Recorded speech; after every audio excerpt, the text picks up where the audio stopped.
You are not too quirky. You're not too weird. You're not too much. And you're definitely not too sensitive. Hi, I'm Dr. Alice Rizzi. I'm a licensed psychologist and a mindfulness coach.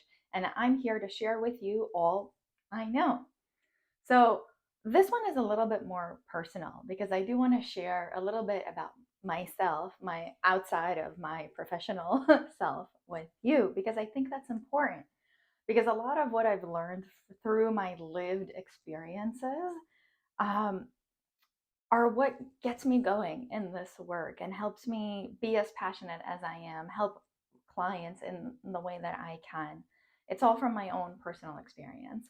And then the education came on top of that. And part of the reason that I even got the education is because of some of my personal experiences.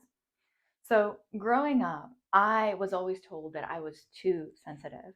I was told that I shouldn't cry, I shouldn't be angry, just shouldn't.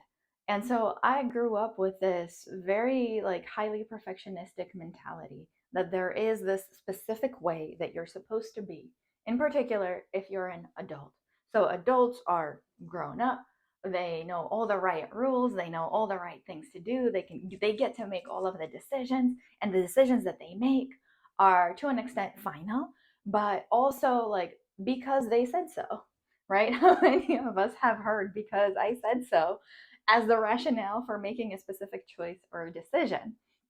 So, knowing that and growing up in that kind of environment also made me really anxious.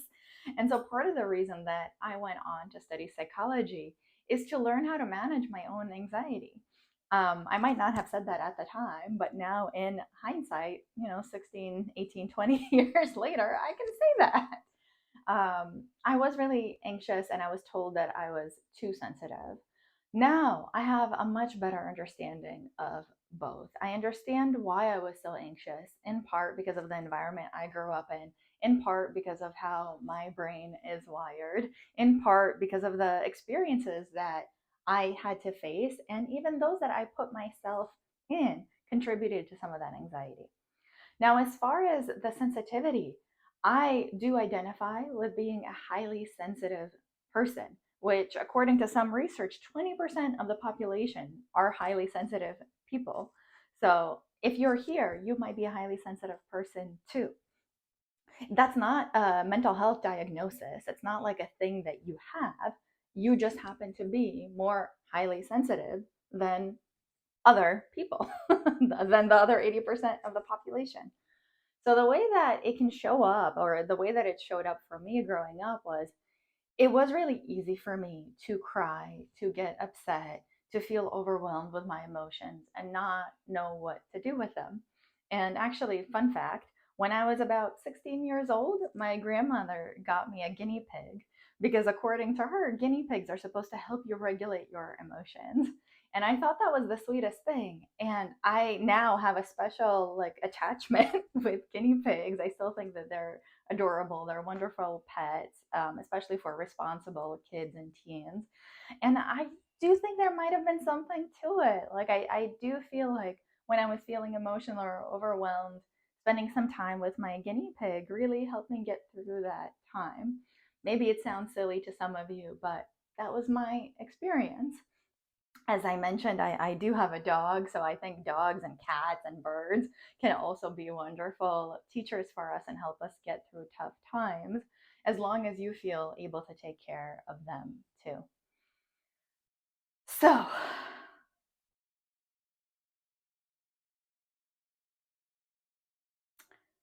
my own experiences. What you just witnessed there might have also been a special kind of experience that I have, which I recently found out was ADHD. I feel hesitant about saying I have ADHD because another coach and therapist that I really admire, Marissa Peer, she really talks about not claiming ownership over things that you don't want. And it's interesting with ADHD because it is a neurodiversity. It's something that is biological in your brain. It's weird to think about it as something that you have or don't have. it's almost like saying I have blonde hair. Well, I have the blonde hair on top of me, so therefore I have it, but I can choose to dye it brown and then I won't have it. Whereas with something like ADHD, that's not really the case. You can dye your hair any which way and you might still have ADHD. But I see Marissa's point in terms of like not claiming something that is of disservice to you. I think for me, especially because I found out about the ADHD when I was older. I mean, literally at this point in time, just a couple of months ago. It was maybe a month short of my 36th birthday when my own psychologist diagnosed with me with ADHD.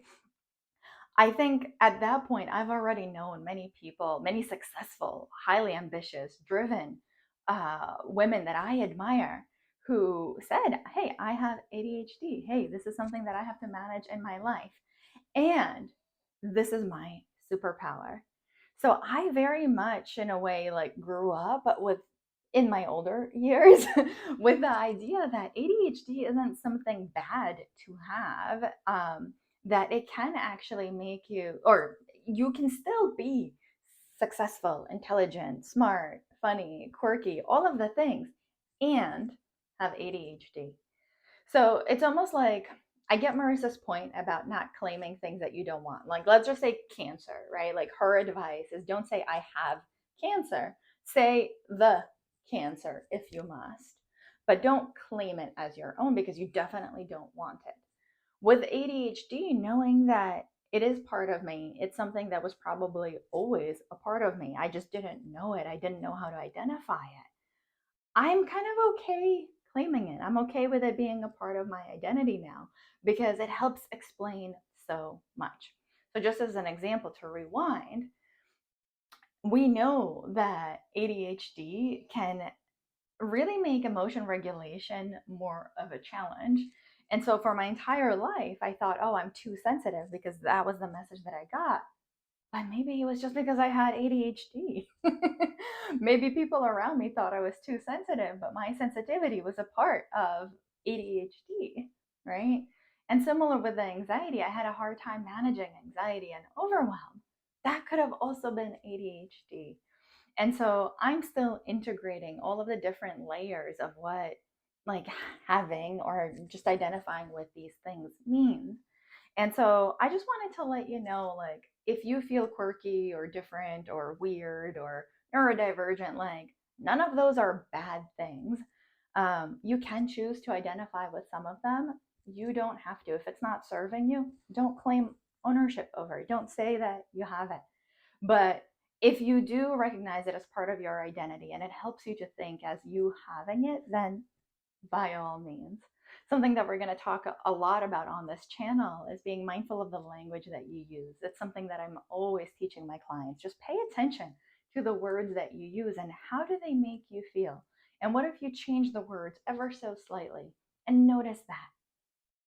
So there you go.